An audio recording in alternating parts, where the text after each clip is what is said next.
చిట్టి, ఈ గులాబీ పూలు చాలా బాగున్నాయి. ఎక్కడివి? చాలా బాగున్నాయి కదమ్మా. నేను స్కూల్ నుంచి వస్తున్నప్పుడు ఒక తోటలో నాకు కనిపించాయి. అందుకే నేను కోసుకుని తీసుకొచ్చేసాను. రేపు నా స్నేహితులందరికీ ఇవి పంచుతాను. అక్కడ ఎవరినన్నా అడిగి కోసుకున్నావా లేదా?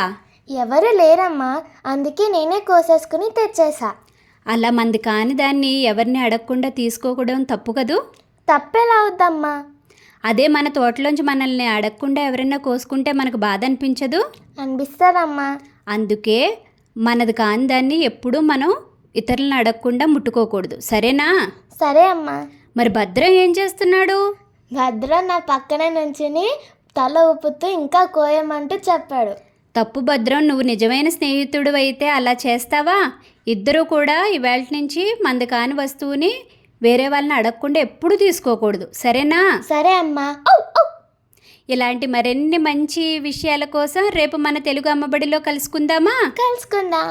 అంతవరకు మన వాళ్ళందరికీ సెలవు. ప్లీజ్ మా ఛానల్ని సబ్స్క్రైబ్ చేయండి. ఇంకా మన వాళ్ళందరితోటూ షేర్ చేయండి, సరేనా? బెల్ ఐకాన్ కూడా నొక్కండి.